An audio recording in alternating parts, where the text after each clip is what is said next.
unang hirit, mangunguna ka. Alright mga kapuso, welcome back sa Unang Hirit. Ongoing pa rin po ang serbisyong totoo, tanggal kuto sa Tondo, Maynila. Ang tanong, saan ba nanggagaling ang kuto at paano natin ito maiwasan? Alamin natin yan sa ating mga kuto masters, si Maring Susan and Maring Connie dyan sa Tondo. Good morning, guys!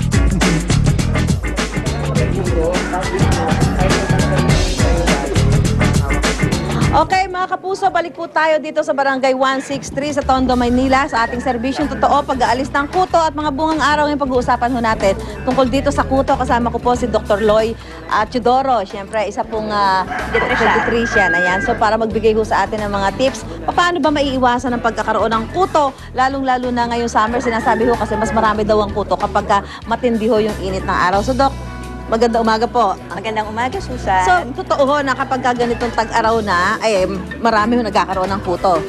Actually, ang kuto natin or yung tinatawag nating head lice, all year round yan. Oh, pero mas marami tayong cases pag summertime kasi usually dyan yung time na ang mga bata na sa bahay, pinagpapawisan, mas malakas yung, mas mataas yung risk na sila'y magkahawaan. So ano ba yung mga katotohanan? Paano ba siya nalilipat sa isang tao? Kasabi, lumilipad ba yan? O mabilis siyang gumapang? Paano ho siya natatransfer from one person to another? Ganyan. So ang mode of transmission nito or ang paraan ng pagkakahawa ay head-to-head contact Head-to-head, or person-to-person.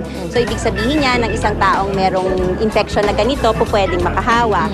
At the same time, posible rin na sa mga ginagamit nating supply, brush, or even yung mga tuwalya or towel. So dapat yun ang mga iiwasan ho natin. Oo, yung paghihiraman. Paghihiraman, lalo na kung hindi ho natin kakilala. So ano yung mga paraan naman para, magpapakalbo ka ba? Anong gagawin mo para hindi ka magkaroon ng kuto? Aside from hindi ka manghihiram ng gamit na personal ng mga kasama mo. Kadalasan, hindi naman natin i-recommend talaga na magpakalbo ang taong may kuto. So meron tayong mga gamot na pwedeng, or yung mga shampoo na ginagamit para mawala ang kuto. Yung mga tinatawag nating permethrin cream rinse, ito yung mga ginagamit natin para mawala ang kuto natin. So yung hygiene malaking bagay po ito. Yan, gaya doon. Kailangan pag nag-shampoo ka, malinis yung pag-shampoo mo. Dapat talaga ay ma-shampoo ng gusto, yung whole area ng scalp at hair ay makover ng shampoo natin. At saka Dok, para doon sa mga matindi na yung problema na parang gusto nang sumuko, di ba? Parang hindi na alam kung ano gagawin. May mga specific shampoo naman talaga na pwedeng gamitin for that, yung mga kuto. Yun nga yung na-mention ko, yung ating permethrin na cream rinse, yun yung ginagamit natin na shampoo for the head lice. So yan po mga kapuso at least alam ho ninyo kung paano ho makakaiwas na kayo ay magkaroon ng kuto. Kailangan lang syempre malinis sa katawa. Iwasan yung panghihiram ng mga gamit ng mga hindi natin kakilala, ganyan.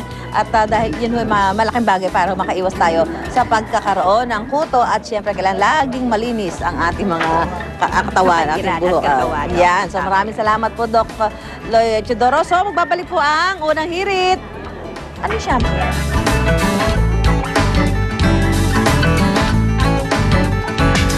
Tamang timpla ng chika sa umaga, huwag nang i-skip pa. Tuloy na pagpapartner kay Chris Bernal at Brazilian-Japanese model na si Danielle Matsunaga sa The Last Prince. Lalo lang pinagselos ni Aljur Abrenica. Iza Calzado, hindi raw komportableng makasama si Sunshine Dizon sa Party Pilipinas. At sa pagkalat ng litrato at video ng swimsuit malfunction ni Ann Curtis sa internet, kampo ng aktres may pakiusap sa publiko. Served hot sa inyong breakfast, maaga at instant showbiz balita, Intriga Express.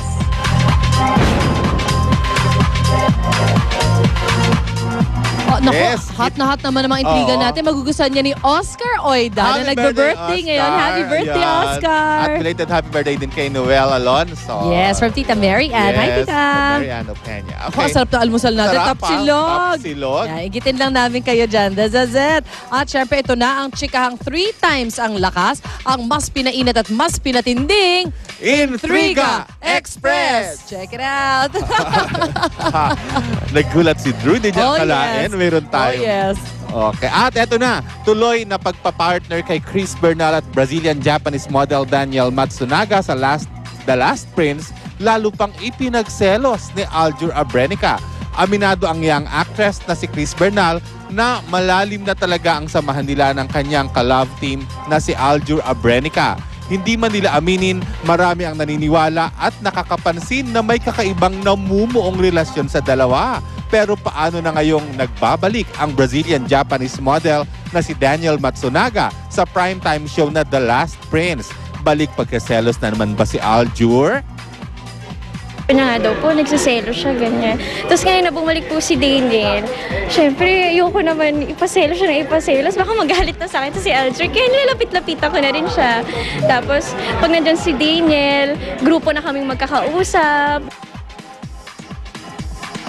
Oh, selos factor. Parang pahaba ng pahaba ang buhok niya habang sinasabi niya ang mga lines na yun. Kasi ba naman, Aljur Abrenica na tapos Daniel Matsunaga pa. At siyempre, di mo malaman kasi dun sa istorya ng The Last Prince, magpapakasal na si Lara kay, si Chris kay Daniel. Kasi hindi niya makita parang kala niya hindi na magpapakita sa kanya si Prinsipe Almiro. Ayun naman. Abangan niyo po kung ano mangyayari dyan. Ano ang ending. Parang feeling ko, alam ko na.